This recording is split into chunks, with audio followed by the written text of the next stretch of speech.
اعوذ باللہ من الشیطان الرجیم بسم اللہ الرحمن الرحیم ان اللہ يحب الذین يقاتلون فی سبیلہ صفا کأنہم بنیان مرصوص۔ آمنت باللہ صدق اللہ العظیم۔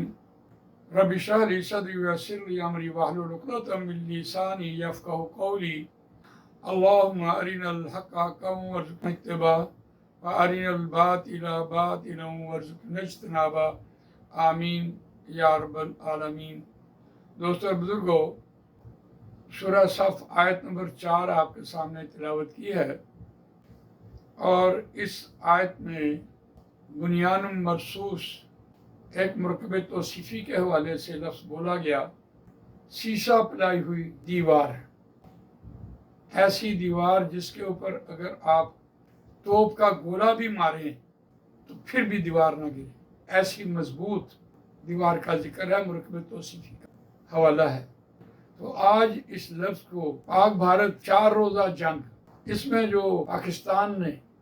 انڈیا کو مار دی ہے، شکست دی ہے، اور پوری دنیا میں اللہ تعالیٰ نے امت مسلمہ کو فتح نصیب فرمائی ہے،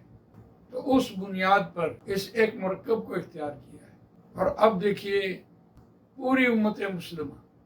خصوصاً پاکستان، اس میں یہ بنیان مرصوص ایک ایسا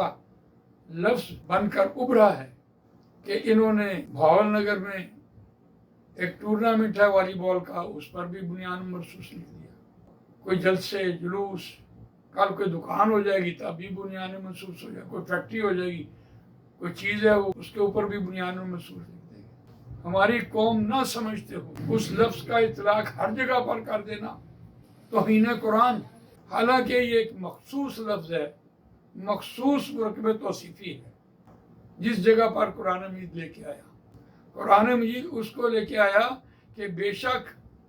اللہ محبت کرتا ہے ان لوگوں سے جو جنگ کرتے ہیں، اس کی راہ میں، اللہ کی راہ میں، اللہ کے دین کو غالب کرنے کے لیے جنگ کرتے ہیں، صفیں باندھے ہوئے، گویا کہ وہ ایک شیشہ پلائی ہوئی دیوار ہے، اس دیوار کو کوئی پھلانگ نہیں سکتا، کوئی عبور نہیں کر سکتا، اس کے یہ معنی ہے۔ اور ہم نے اس بنیان مرصوص کو ایسا ہر جگہ پر عام کرنا شروع کیا، اور پتہ نہیں کون سے فخر کی بات آپ کر رہے ہیں۔ کوئی والی بال کا ٹورنامنٹ ہو رہا ہے بھاول نگر میں، وہاں بھی جلسے جلوس ہو رہے ہیں۔ تو گویا اس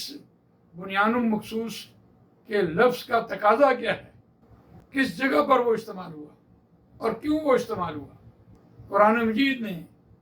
اس مرکب کی جو اصل جگہ فکس کی ہے، وہ اللہ کے دین کو غالب کرنے کے لیے جنگ کی بات ہو رہی ہے۔ اللہ کا شکر ہے، اللہ کا احسان ہے، پاکستان اللہ کے دین کو غالب کرنے کے لیے بنا ہے، اور جو بھی یہاں جنگیں لڑی گئی ہیں وہ اللہ کے دین کو غالب کرنے کے لیے ہی ہیں۔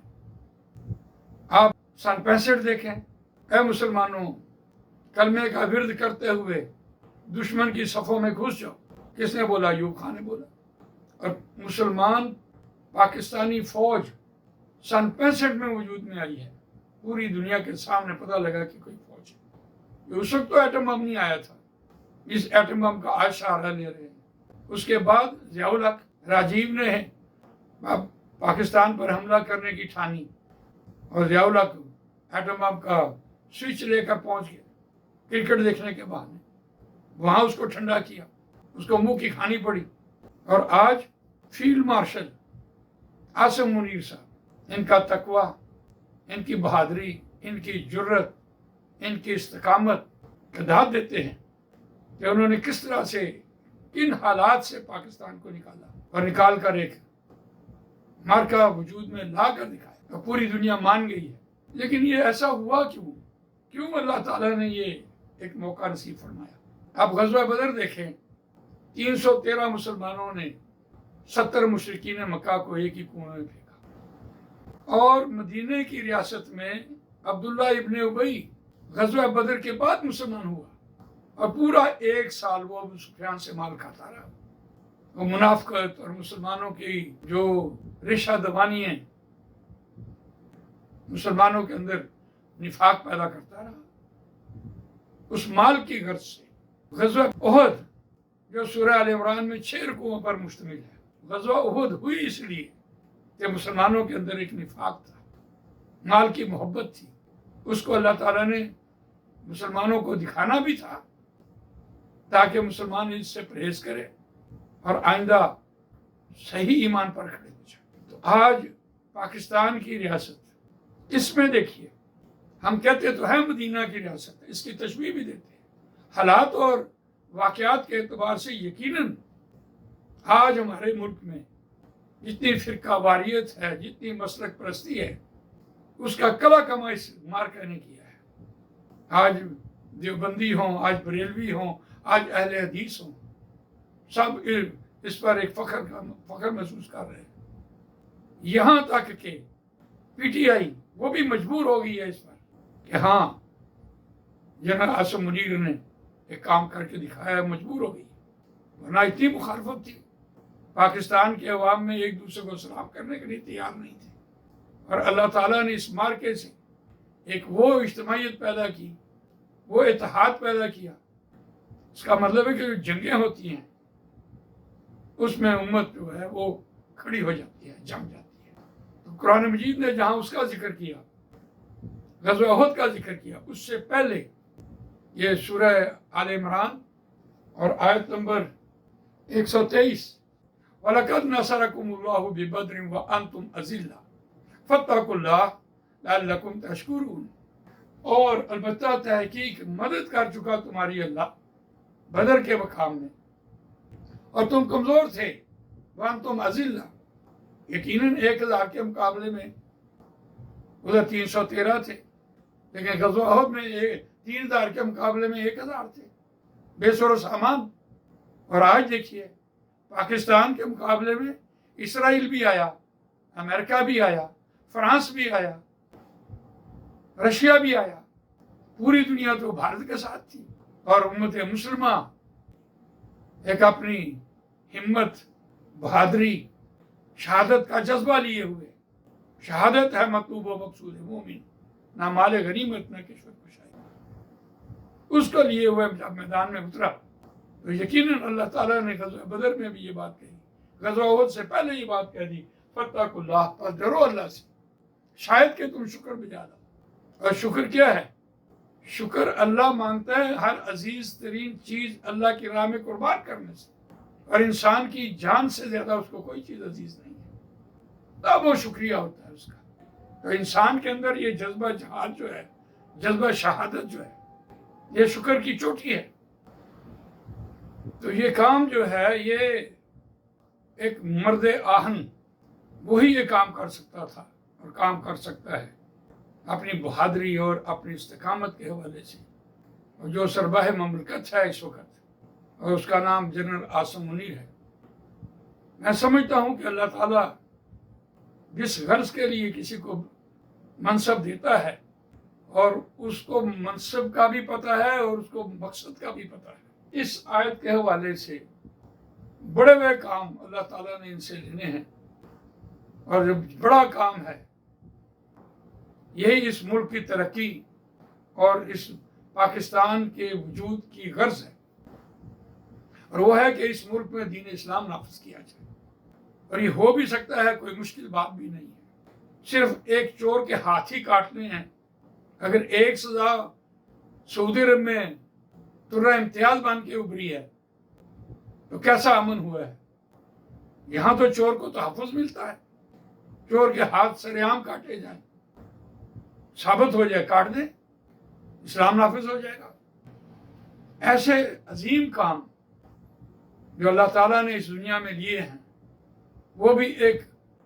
ایسے حکمرانوں سے لیے ہیں جو اپنی مثال آپ ہے۔ آپ حجاج بن یوسف کو دیکھیے،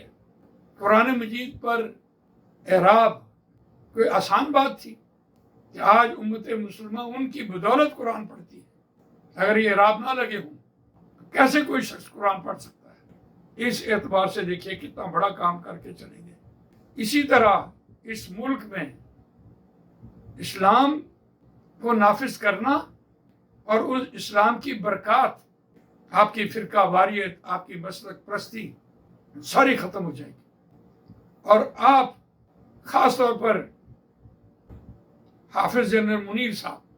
جن کو کل ہی فیلڈ مارشل کا خطاب ملا ہے، ایک ایوب خان تھے اور دوسرے پاکستان میں یہ ہیں، یہ کالا باغ ڈیم جو عرصے سے پنسا ہوا ہے، جس کی وجہ سے ہماری جو زمینیں ہیں وہ سیراب نہیں ہو رہی، ہمارا پانی سارا ضائع ہو رہا ہے، یہ ایسے ہی مضبوط اور بہادر قسم کے حکمران جو ہیں وہ پوری دنیا میں اور اپنے پاکستان میں بھی اس پاکستان کے وجود کو برقرار رکھنے کے لیے یہی یہ کام کر سکتے ہیں۔ اور باقی امت مسلمہ وہ تو اس لفظ کو ایسی جگہ پر استعمال کر رہی ہے کہ جیسے قرآن مجید کی توہین ہے۔ اس لفظ کا خاص مطلب هو الذی ارسل رسولہ بالہدی والدین الحق لیظہرہ علی الدین کلہ ولو کرہ المشرکون، یہ وہی ذات ہے جس نے بھیجا اپنے رسول کو دین حق دے کر تاکہ وہ ظاہر کرے، اظہار کرے، چاہے مشرکوں کو یہ کتنا ہی ناگوار کیوں نہ گزرے۔ تو اس آیت کا جو اصل تشریح ہے وہ یہ ہے، تو اس اعتبار سے ہمیں دیکھنا پڑے گا اور ہمیں اس خالصتاً اس مارکے کے حوالے سے، اور جو ہمارے